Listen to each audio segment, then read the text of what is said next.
File Test 7. Listening 2. So I have with me in the studio today Elena Petrova.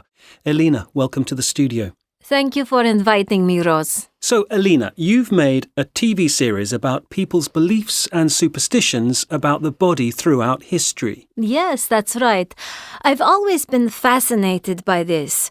We all seem to be obsessed with appearances, but this isn't just a modern phenomenon. It's not just created by social media or advertising.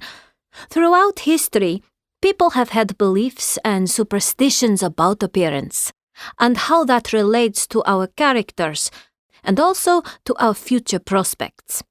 It sounds interesting. I know you won't want to give away too many secrets about the series, but can you give us a few examples? Oh, great idea. Let's start with hair. So, red hair is traditionally associated with a fiery temper. Yes, I've heard that. Did you know that both Cleopatra and Queen Elizabeth had red hair? Many people have said this was the reason they were such strong characters. The Scots especially valued red hair. It was seen as a sign of great strength and determination. We talk more about that in one of the episodes. Okay, I'd like to see that. Are there any other interesting ideas related to hair? Well, yes, lots actually. Perhaps it's not surprising that long hair suggested physical strength. And some people used to say that if a man had hair growing on his forehead, he would have a long life. I'm not too sure about that one. My grandfather is completely bald and he's 98.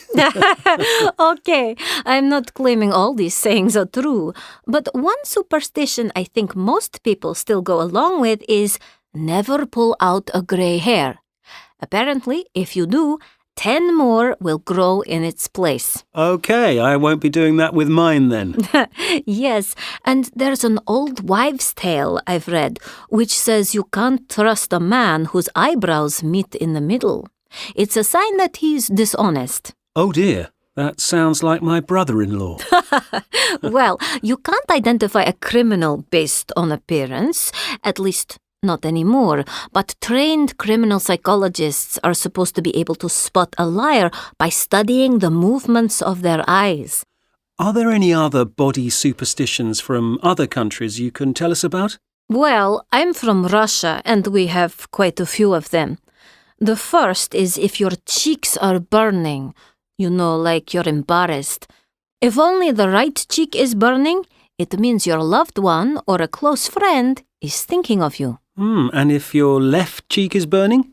Enemies are gossiping about you. Ah, yes, we have a similar saying in English, but we say, my ears are burning. Yes, I've heard it.